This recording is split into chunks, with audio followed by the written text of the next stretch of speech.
To the moving. Sorry. Hello, everyone. Welcome to the Moving Minds Alliance Research Forum webinar focused on amplifying research voices and highlighting young children in emergency settings for the South Asia region. Thank you for taking the time today to join us. To quickly just go over. Okay. Has it moved to the housekeeping slide?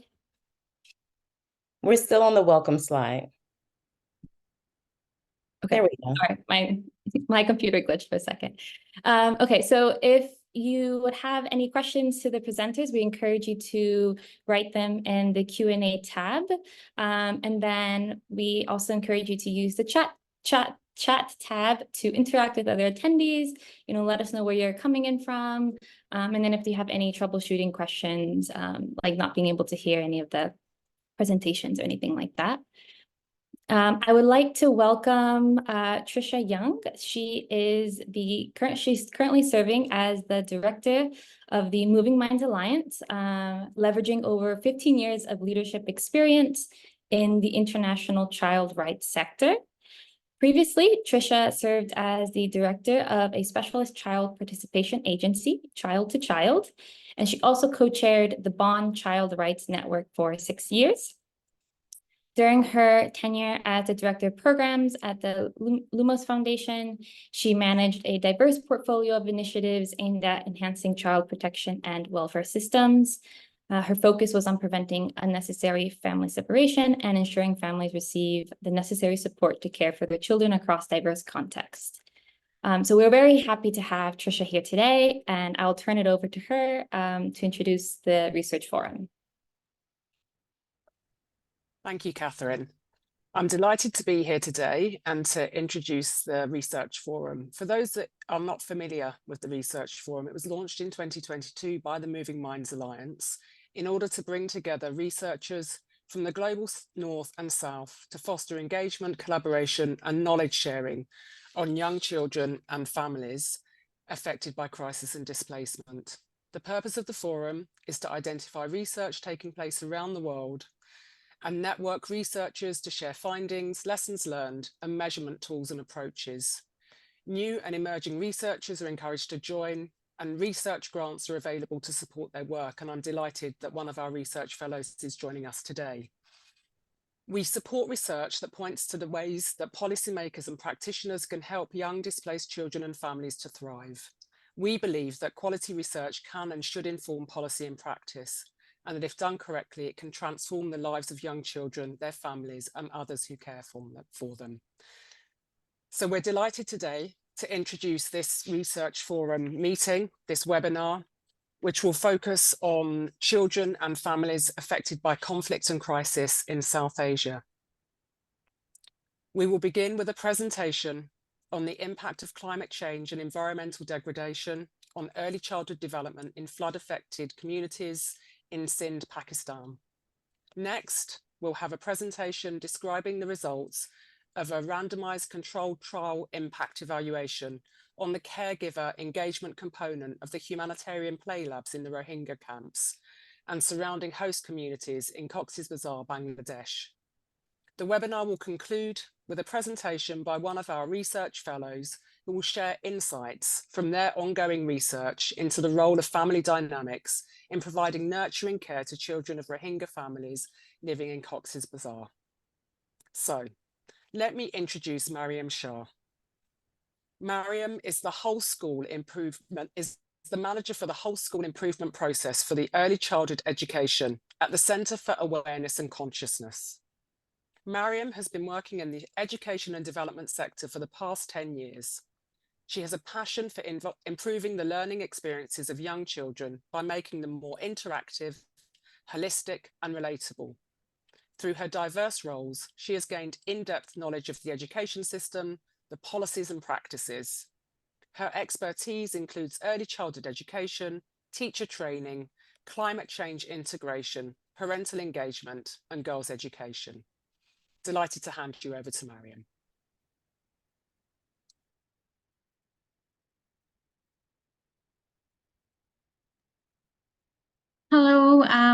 everyone, and thank you, Trisha, for the introduction. I really value Moving Mind Alliance for organizing this webinar on this pressing issue to put focus towards young children and emergencies. It certainly needs consistent advocacy on both global and national level, specifically for the countries where children are most vulnerable and unfortunately are also neglected in their holistic needs.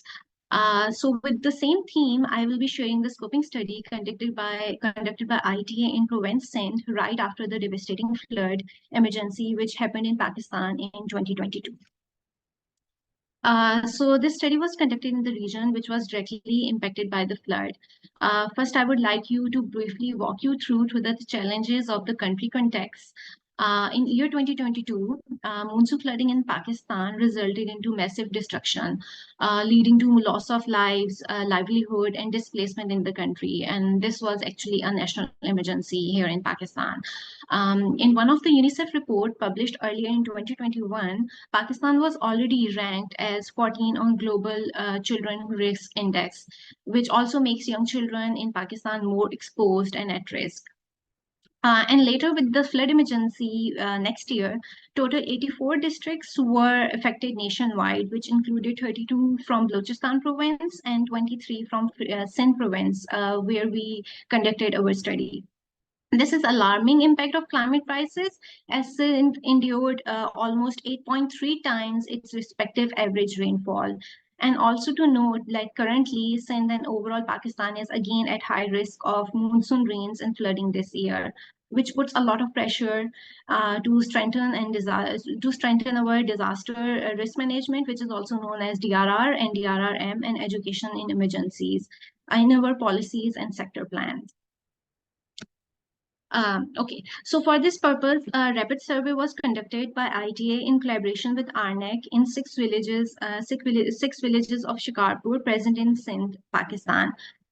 We did a household survey with 58 household surveys were covered as a part of the study in a rural setting.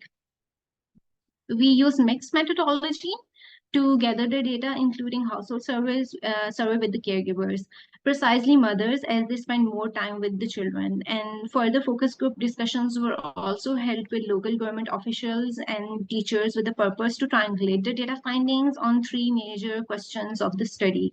The questions which included were A, to understand caregivers' perception on climate change. B was the climate change and its impact on caregivers and their young babies and children. And 3, the actions to mitigate climate change impact.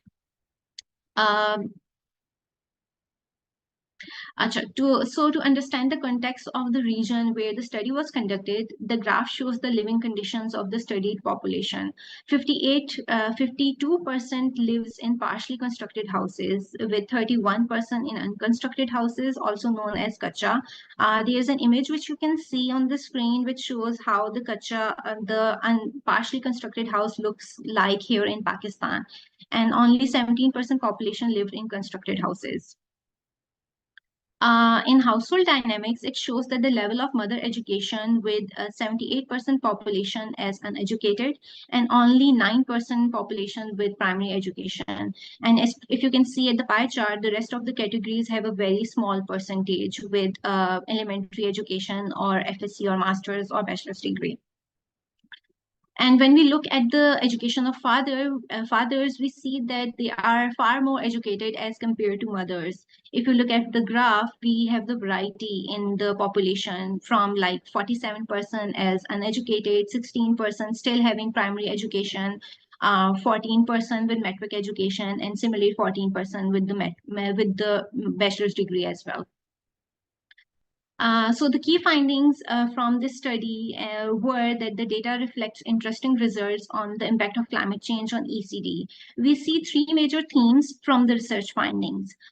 First, when we look at the graph, we see that the understanding of the climate change is present among the 57% of the population. This is evident as they are experiencing the change in the weather patterns and are directly impacted by it through challenges like flood, heat waves, drought. So they know that the weather is changing and the understanding toward the term climate change is there. However, when we further explore the perception of climate change and weather, the second finding reflects that there is an absence of linking human actions with the climate change and its cause. They cannot actually relate how human actions are leading to flooding and disaster, which they are actually experiencing. When asked, 78% studied population was unclear about it and showed no response toward this question and understanding towards how human actions are linked with climate change. It is also evident from the focus group discussion as quoted by one of the government official, and she said that after flood, when there was a shortage of wood as fuel, the families and the women there were actually using plastic and rubbers to prepare food, and it would just make a lot of smoke and smell around it, but they were not aware of directly what impact it will have on their health when they are directly inhaling that same smoke. When we move to the third finding, the direct impact of climate crisis is on early childhood development and how vulnerable and critical this need is. So when mothers were asked about the concerns toward their young children, the top two major concerns of the mothers showed regarding their children needs about their health, like exposure to diseases, harsh weather, and loss of shelter, with 40% responses, as you can see in the pie chart. While 26% among the population showed concerns about their children's food security and poor nutrition as the second most worried concern. However, social and emotional need of the children was the least concern among the population, with only 17%. This is also understandable if we look at, if we see the data that, and if we link it with the hierarchy of need, that if the basic need of the children is not fulfilled, then how caregivers will understand or address children's social and emotional needs, because they have bare minimum to live there in a very poor conditions in emergencies. If you further look into the vulnerabilities of ECD here, it is alarming as the data highlights that the basic needs of the children are not fulfilled under poor living condition, like I mentioned before. And unfortunately, play and education was categorized very low in preference, which you can see from the graph. So the key takeaway here for us was that the mothers don't understand how flood has traumatized their children and how important play and education is for their holistic development in such stressing time, because they are relatively more engaged with their basic needs, which I will talk further in the next slide. So when we look deeper into the implication of climate change from ECD perspective, precisely how infants and young children and mothers are affected in emergencies, the study finding reflects that the mothers lack in-depth awareness and effect of trauma on the children and their behavior. 69% population said that they don't see any change in the behavior of their child. The mother said that they don't see the change. But however, when the focus group conducted, we find contradictory findings. One of the female teachers shared that her students would look at the partially broken school building and would ask her the question that will this building collapse on them? And they were visibly very worried and would get cranky very often in the classrooms. Okay, so another key finding from the focus group and the data reflects the pressure of workload on the mother is also very high. The amount of time mothers spend toward their children need is mainly providing the basic needs of their children, such as preparing and serving them food, doing their laundry, cleaning, and other routine tasks. The mothers are hardly engaged in activities where they connect with their child through storytelling or play, or have a relationship where they talk about how stressful the whole trauma of flooding and displacement have been for the children. So this from the data, it shows that the mothers were very concerned with their basic tasks for the children, and play and social emotional connection for their children is not their priority. So to quickly conclude my part, from the data findings, we can see that there is a need to ensure preparedness at local level, which must cascade from the system level as well. The ECD, unfortunately, has been a very neglected area in preparedness toward emergencies, and is not usually included in DRR or DRRM policies as well. So we have few of the recommendations which we think are very good action-oriented suggestions for any country going through the same crisis. First recommendation is that the advocacy of ECD in emergencies is instantly needed, where government and all stakeholders are equally involved to address and prioritize ECD from a multi-sectoral lens. We must launch, second recommendation is that we must launch ECD in local policies of DRR and DRRM in preparedness in emergencies, which have been missing previously in our policies in Pakistan. Third is that investment in community-based education campaigns can also be very helpful for mothers and parents. This can be achieved by civil societies which are already working with the local government and have their presence in the communities and the core of the rural area. Fourth recommendation is that we must increase parental engagement through holistic ECD programs and educate mothers and caregivers on like nurture and care framework, and from a multi-sectoral point of view that we cannot exclude ECE from ECD, like we cannot exclude the education part from the whole development of the child. And the last recommendation is that the ownership of ECD by government departments, including education, health, and climate change ministries, would be very helpful in developing very concrete ECD policy and government action plans. So this is the brief overview of the scoping study, which we conducted with top 3 findings and the recommendations. This study is also available at ITA and RNEC website, and I believe this will be also shared after this webinar in the newsletter from the Moving Mind Alliance platform as well. Thank you, and let me know if you have any questions.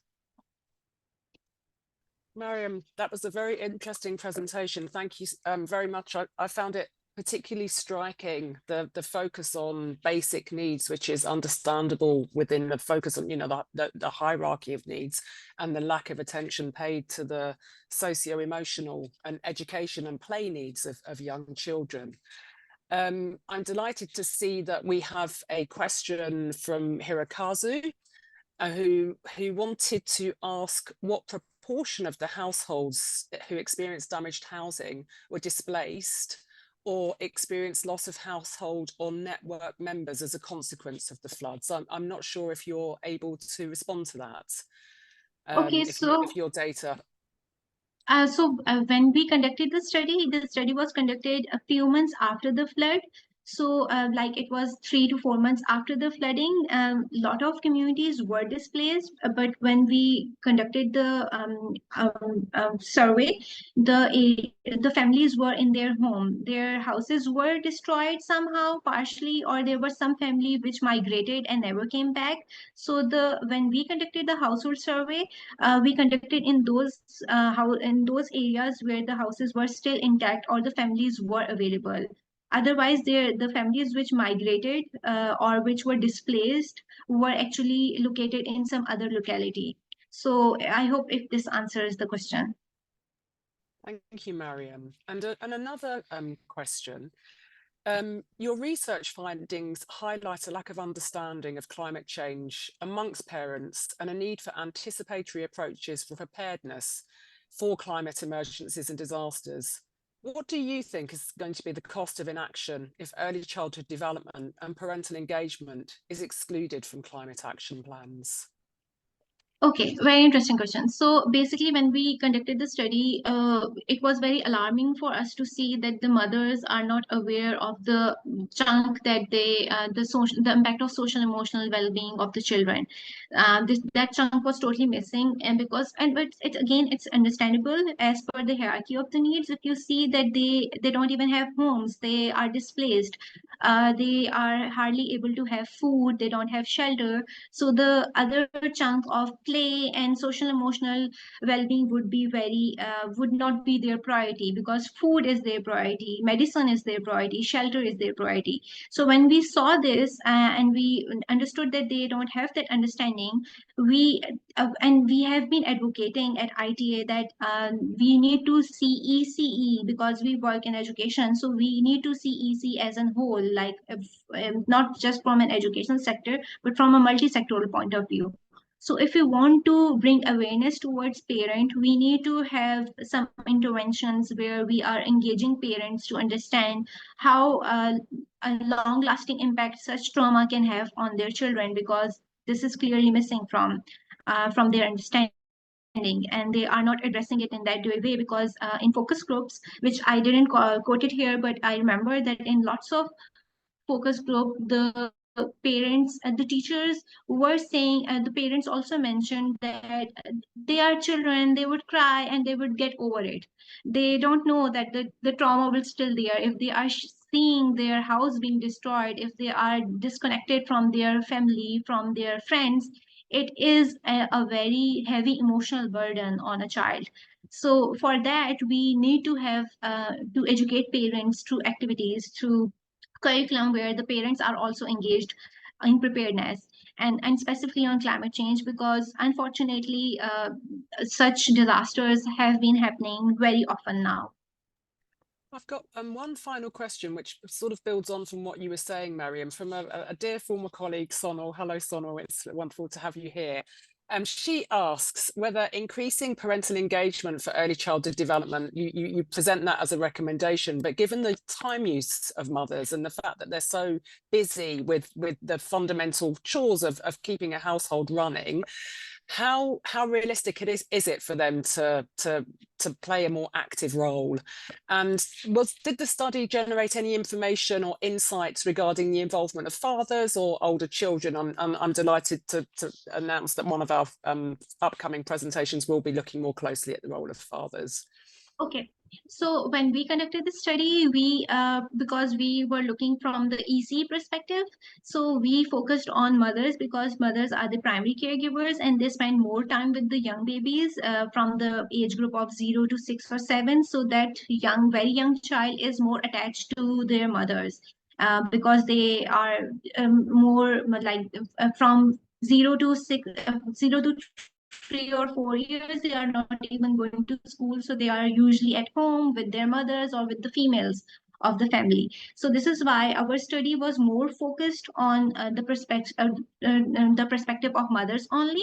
But however, we just for the understanding, we wanted to know the understanding of education of father. We wanted to know if they know what climate change is, or have they ever informed their family about a climate crisis, or why this is happening. What is the term climate change? In Urdu, it is called as Mawliyati Tabdili. So we asked just these general questions to have the understanding, but we didn't look in very much in depth with the link of ECE or ECD with fathers.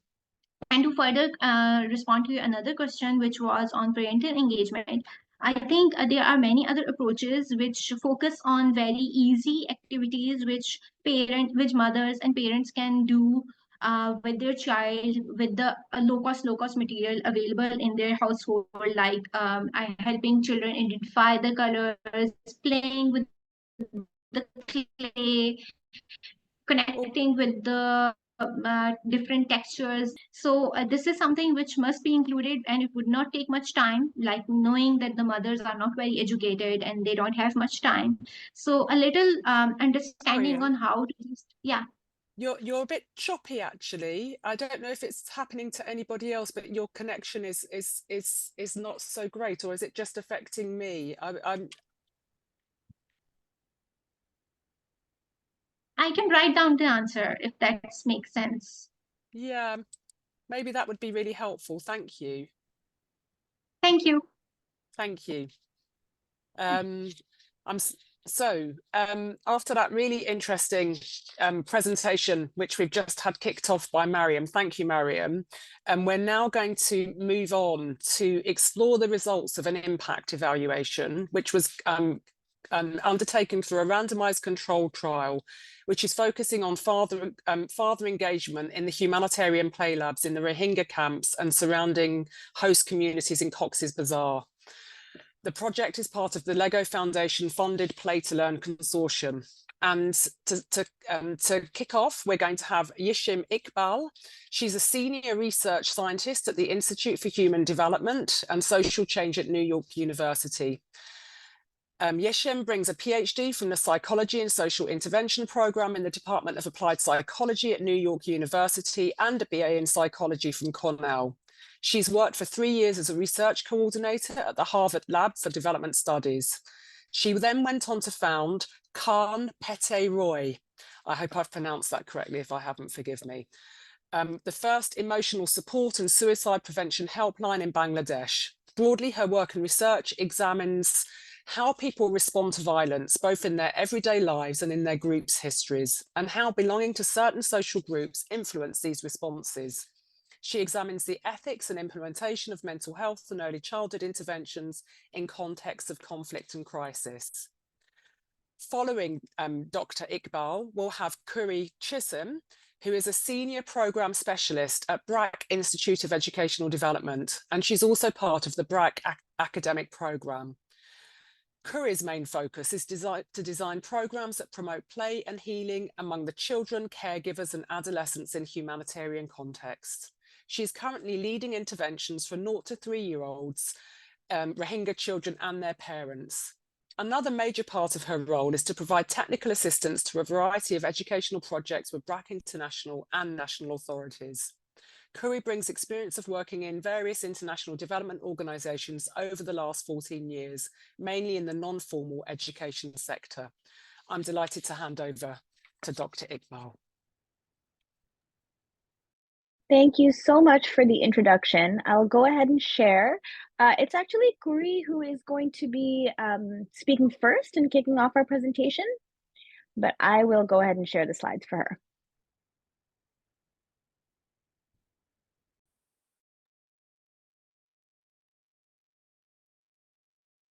Okay, thank you, Tricia, for this lovely introduction. And I want to welcome everyone in this presentation of impact evaluation of a parenting intervention for Rohingya and Bangladeshi fathers of 0 to 3-year-old children in Cox's Bazar.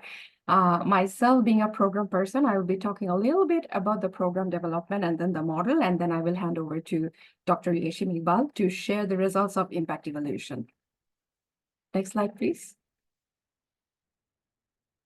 Okay, so this is the part of project. It's called Play to Learn, as Tricia has already mentioned. And the vision of this project is to establish play-based early childhood development as an essential component of crisis responses. And we want to do it through reach and impact, through learning, and by doing the advocacy at different levels. Next slide. So if we look at the relationship of fathers and in the early childhood development of a child, we know that the fathers have powerful effects on children's cognitive and socio-emotional development. But if we look at the Western theories that we have and all the programs that we see around us, mostly they are focused on the mothers. There are very little that we find that are developed around the fathers, for fathers, and how they can be engaged in the early childhood development of the child. And there are many researches and evidences that shows that the systemic review of the studies exploring father inclusive intervention and their effectiveness on maternal paternal couples and ECD outcomes for the children. Next slide, please. Now I will be describing about the intervention, how we developed this program and what was the basis of it. So this father-focused parenting intervention is an added component of HPL, which initially was started with the mothers for 0 to 3-year-old children at the Rohingya camps. The mother-focused program is a home-based model. It is delivered by the mother volunteers. These mother volunteers are Rohingya women, Rohingya mothers mainly, and then they are thoroughly supervised by the para-counselors who are trained paraprofessionals in providing mental health support and the basic any kind of psychosocial support to the for any mothers or anybody in the community. And all the families who are selected and part of this program have received weekly group-based interventions and sessions. While we were developing the father's intervention, what we wanted to do is we wanted to make sure that the both programs are as much similar as possible. But then again, after consulting with the fathers, we discovered that the fathers would rather have a home visiting session because of their conflicting schedule, because group-based session for them was not really working out. So what we did is home-based session thrice a week, thrice a month, and then once group-based session for the fathers. So this intervention was run about for 6 months of period. Next slide, please. And then the curriculum, we mainly focused on 3 objectives for the fathers. The first one was the emotional literacy, coping mechanism, and mental well-being of the fathers. And then the second one is focused on engaging with their children through play and how they can be a better as a father and then can provide the responsive caregiving as a parent. And the last focus was that how they can develop a healthy relationship with the wife and family so that they can create an enabling environment in the household level for their child. And while we were designing the sessions, we wanted to make sure that there are plenty of opportunities for the fathers to interact among themselves, and then so that they can share their experiences of fatherhood, and they also can talk about themselves and their day-to-day lives. So this is what the model looks like. And I want to hand over to Dr. Yeashim Iqbal at this point so that she can share the results. Over to you, Yeashim. Thank you so much, Kuriappa, for the introduction of the program. So I will jump right into describing how we evaluated this program. We at NYU worked very closely with BRAC as the implementer and ARCAD, our data collection partner, to complete this impact evaluation. So to start off with about what our basic research questions were, we had 3 confirmatory research questions that we went after. The first is about fathers' engagement with their children and their wives, their families. What is the added impact of the parenting intervention for fathers of children, which Kuriappa described the intervention, on fathers' engagement? What is the impact of this program for fathers for their well-being, their mental health, and what is the impact on child development? So for child development, we actually did look at child development both as reported by caregivers as well as directly assessing that. And I'll be talking about that a little bit more in just a moment. It is important to remember that, as Kuriappa mentioned, the Fathers Program is an added component to an existing program for mothers. And that's important also. Oops, the slide is not moving forward. There we go. As we think about how we did the study. So everyone in our study population is actually getting the Mothers Program. All the moms are receiving a program for themselves. And the treatment group's families, the fathers got the program as well. Now, the way that we randomize this is essentially by our mother volunteers caseload. So as Kuriappa was describing, for the Fathers Program, the father received a one-to-one home visit every week and a monthly group session with other fathers. The mothers received weekly group sessions, and all of these sessions were conducted by what we call mother volunteers or father volunteers in the case of the father. So essentially, we randomized by mother volunteer, and half of the families randomly selected got the father's intervention, and then we compared the effect for the families that got both the father and the mother intervention to the ones that only got the mother intervention. So it is important to note also that we conducted this study both for fathers in the Rohingya camps as well as the surrounding host communities of Cox's Bazar, Bangladesh. And I can describe, if folks are curious after the presentation, a little bit more about how we kind of took care of that difference between the Rohingya camps and the host communities in terms of how we designed the research and how we did our analyses. And it'll come up a little bit. Just thinking a little bit about how we kind of ran our models, how we did our analyses. Essentially, it's a mixed effects model. We're controlling for a lot of characteristics of the caregivers and the child. And we're also thinking about how those characteristics might interact with the fact that families are both coming from the host and the camp communities. We're also thinking about the fact and accounting for the fact that we expect some clustering, because we know that mother volunteers are serving several, or the volunteers, generally speaking, are serving several families that are kind of grouped geographically in terms of how they're being implemented. So jumping straight into our results, keeping in mind that we had 3 major questions, again, the first being on father's engagement with children and family, the second being on the father's well-being, his mental health, and the third being on child development. We actually looked at father's engagement with child and family as reported by both father and mother. So the father's reporting about himself, and the mother is reporting about her husband. So that's why you see kind of 2 different sides on this slide, one that's father reported and mother reported.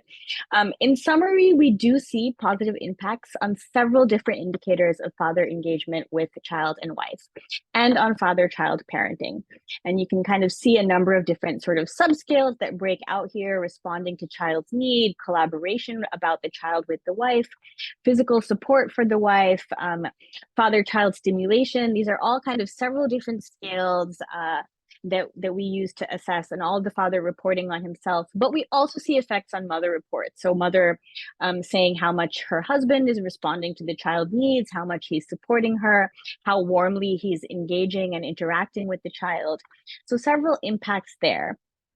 And this I'm reporting actually for the entire sample across the host and the camp. We don't actually see any impact on father depressive or anxiety symptoms, no statistically significant impacts of the program on these things. We also don't see any effects on the cognitive or language directly assessed child development outcomes, or on the mother reports of the child in outcomes. We do, however, see a positive impact on father reported social emotional development of the child. Now I'm going to pause here for a second and say that while we had 3 confirmatory questions that I listed, we also knew that because our context is quite the complicated one, we also probably wanted to go a little bit deeper and understand how these things might kind of split up based on characteristics of the families. So we ran essentially several moderation analyses to understand if the effect of the program might be different for different subgroups. And as I mentioned at the beginning, we have a lot of kind of characteristics describing these families. So these are things like how educated the family is, the family's level of resources as described by their kind of self-reported housing quality, how much they kind of have financial worries, their literacy, their level of education, their health. So things like this.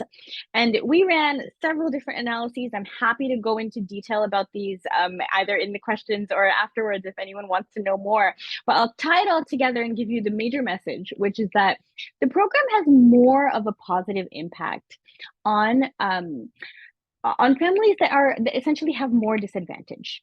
Right, so families that are facing more adversity, as seen through several different statistically significant moderation effects, including some effects where we don't actually see an effect for the whole sample. We start to see effects where we're looking at the subgroups. So I just said that when we're looking at the whole sample, we don't see an effect on child development or on father mental health.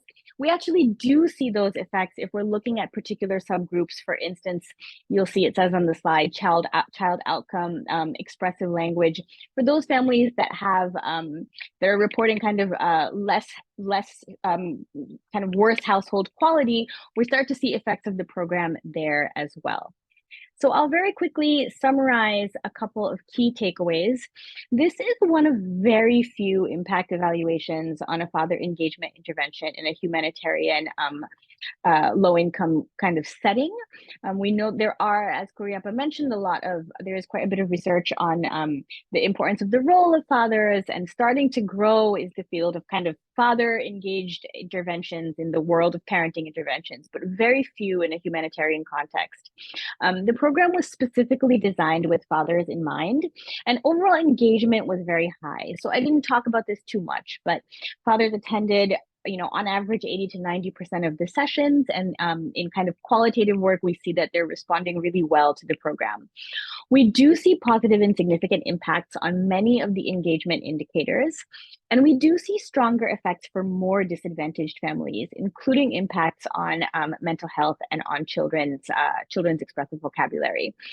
We have a lot of things that I would love to have. I wish I had the time to talk about them in great detail, but essentially further explorations are about some differences that we are seeing in the camp and host populations. So although the program is having an impact in both of these populations, we do know that it's not quite operating the same way.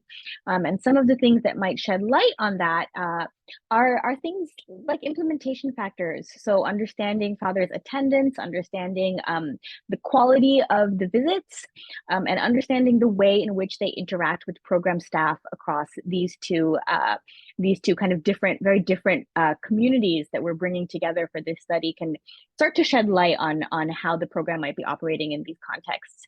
And especially, yes. Sheem, sorry, I'm sorry to interrupt and jump in like this, but I'm mindful that we've also got one more presentation. And as you were saying, the data is so rich, and there are so many questions that I would like to ask, but unfortunately we don't have time. And so, but we do have one very interesting question from Elisa, which I would like to just share with you, which relates to the study design and how much time passed between the program and child outcome measurements and the measurements being taken. So I was just wondering if you could comment on that. And we will be sharing, from the participants here, we will be sharing follow-up information after this webinar so that you can get an opportunity to learn more about the studies and some of the findings generated. Great question. It was a 6-month program, and we essentially measured the child outcomes almost immediately after the program ended. So, I mean, it does take a while to collect data from. We had 2,000 families in this study, and it does kind of take a while. So, child development outcomes were collected over a period of about 6 weeks, but it started as soon as the program ended, almost really very fast afterwards. Thank you so much, Kuri and Yashim. That was a fascinating presentation. And as I've said, we will be sharing further information after the webinar so that you all have an opportunity to do a bit of a deeper dive. And we're now moving on to our final presentation. I'm delighted to introduce Mohammed Yakirul Islam, who goes by Yakirul. He's one of our Moving Minds Alliance Research Forum's research fellows, and his presentation presents some findings from ongoing research. Just to introduce Yakirul, he began his career in 2018 as a staff researcher at BRAC, Institute for Educational Development, focusing on Rohingya refugees in Cox's Bazar. He transitioned to the BRAC Humanitarian Crisis Management Programme in 2019, and he now serves as the Acting Research Coordinator, overseeing research, monitoring and evaluation activities. Influenced by his experiences with the Rohingya refugees, Yakirul's research interests span mental health, early childhood development, refugee, psychometrics, social and family dynamics. His research interests are greatly influenced by his working experiences with Rohingya refugees. He is committed to serving people in emergencies across the world, especially children in emergencies. Yakirul, the floor's yours.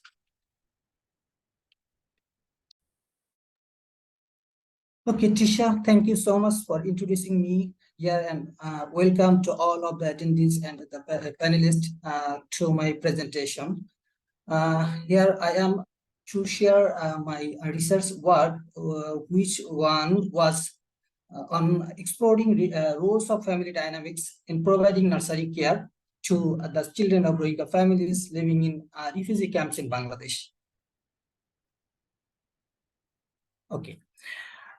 In the South and Southeast Asians, especially, we are living in a collectivist societal settings where extended families are very common.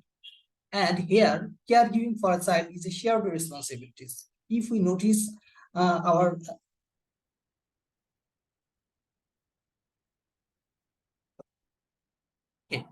if we note see that in our families, child nurturing care is a shared responsibilities of the family members. Even sometimes close relatives and neighbors also play important roles in the neighbors or family members' child development. Each of the family dynamics might have a significant role in child development. If the family dynamics does not favorable for providing child nurturing care, then any kinds of initiative of nurturing care might not be reach its full effectiveness. However, the family dynamics of the collectivist society till now are almost unexplored, and the study findings unveil important knowledge for future ECD program development and implementation and designing family-focused interventions. Next, Catherine. Okay. There is two specific objectives of my research work. One is to explore the family dynamics of Rohingya families, and another is to explore roles of family dynamics in providing nurturing care to children of Rohingya families. Next. Okay. Here to explore, as it was explorative study, and to explore the family dynamics and the interaction among the family dynamics, especially general family dynamics and the child-focused family dynamics. I used case study, and here I collected data using in-depth interview guideline and observation. Here I used two data collection tools, and one is in-depth interview guideline and another is nurturing behavior observation checklist. Nurturing behavior observation checklist, which which was developed here especially for these purposes. And during the data collection, all the ethical practices are ensured throughout the study. Here, I want to share with you before sharing, going to the next slide. Here, according to my research plan, analysis plan, thematic analysis will be performed, and there will have some descriptive research frequency and behavior, which the data obtained from the nurturing behavior observation checklist. As I am on the ongoing, I am working on the data analysis. Here I will share some preliminary findings which I have gained from my experiences and just data analysis preliminary. Yeah. Okay. Next, Catherine. Okay, thank you. Before that, I want to introduce to you that there was one in-depth interview guideline, and the in-depth interview guideline covers two major domains. One is general family dynamics, which three areas, that is power structure, how the family decisions are taken in the Rohingya families. Second was that the shared responsibilities, sharing behavior. How was sharing behavior, family dynamics, how works in sharing, and third was that general interaction among the family members, and second part, main part was that child focused family dynamics, and there we will we can see the child focused interaction and interventions from the family members. Family dynamics in decision making, important factors that impact family decisions are age, capacity, income, and gender. So from data, it can be seen that in the Rohingya families, they most of the time priority seniority or old age people who are experienced and expert and head of the family members. They always share their opinion with the family members, but they obey the decision of the family members. And then capacity, income, and general, these four factors is initial four factors. There may have some other factors also which can impact family decisions making in the Rohingya people. To reach a good decision, Rohingya individuals discuss their issues with the family members, especially with the family members, and even they also discuss or consult with their close relatives or sometimes close neighbors or trusted friends like this. Here we can see, but there here we can see a quotation. Then child's mother, my father-in-law, my mother-in-law, my husband, and I discussed together family issues and family issues, and my father-in-law decides to get the best of. Means that all the family members share their opinion with the father in the meeting when they sit together, but they always obey the father-in-law, as he is old age experienced and the head of the family members. Okay, next, Catherine. Okay. How family dynamics works in sharing behavior in the family in the Rohingya families. The younger children usually shares their feelings and needs freely comparatively with their mothers and grandparents respectively. Sometimes they try to go to their father if he or she get her mother or grandmother and father. Usually married women especially share their feelings or needs with their husbands and seek support from their husband and follow their leadership especially. And the married male person primarily share their emotional feelings with their partners, and then they choose their mother to share their all kinds of emotional state. Okay, here another quotation is that from grandmother: I share my feelings and needs with my daughter-in-law, and if it is necessary, she shares them with her father-in-law or her husband, and they take initiative to meet or resolve to my issues. From this quotation, we can understand that the mother-in-law share her feelings or needs with the daughter-in-law, and she support him to seek the necessary support from her husband, I mean child's father or child's grandfather. Catherine, next. Okay. Interpersonal interaction. Okay. Third sub-dimension of general family dynamics. How family dynamics works in interpersonal interaction.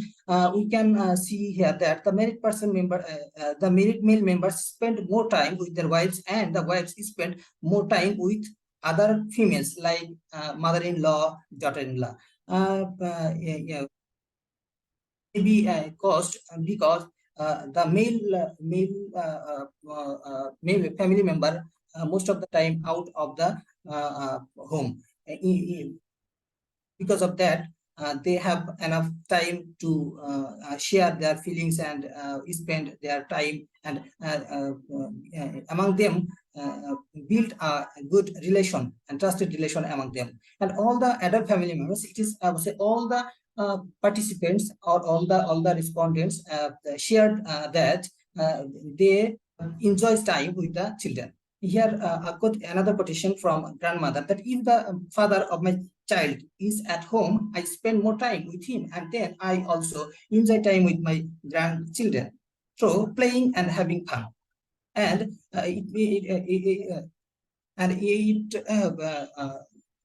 it makes clear that the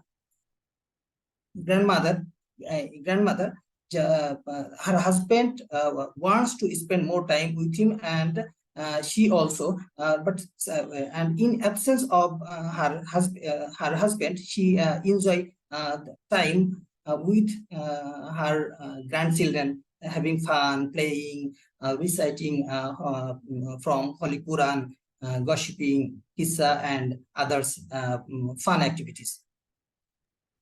Next, Catherine. Jackie-roll, is it okay if we start to wrap up, because we've got 5 minutes left for the entire webinar? Clearly we need to schedule a bit longer for the next webinar, because this is fascinating and I'm sure we'd all love to listen to much more, but if you could just draw to a close, that would be fantastic. Thank you. Okay, there are just 2 slides, I think. 2 or 3. Yeah, if we jump to the conclusions, that would be great. We can share this information with the participants after. Then I should be present the conclusion slide. That would be great. Thank you. There were, but there was another slide. Okay, I can present is that. Here here we can see that Rohingya individuals engage in collective decision making. What we have listened, the consulting family members, close relatives, and friends. Family interactions are characterized by shared responsibilities, emotional support, and guidance, fostering a sense of unity and resilience with the community. The study was an initial attempt, and there are opportunity to work on family dynamics. The explored knowledge can benefit future ECD program development and implementation and the design of family-focused intervention.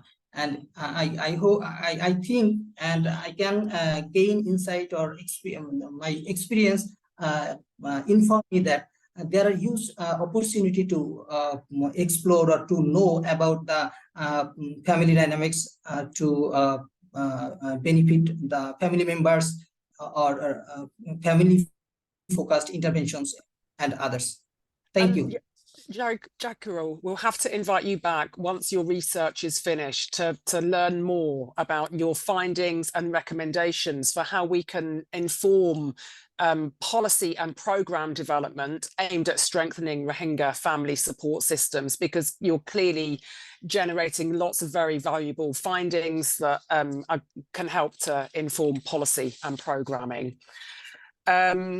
I'm in the interests of staying on time, I'm going to begin the wrap up now. Apologies for the fact that there's going to be no questions for this final presentation, but like I said, we're partway through this research, and we'll definitely be inviting Jackie-roll back to learn more once his research is finished. It's fantastic to hear what one of our Moving Minds Alliance research fellows is helping us to better understand.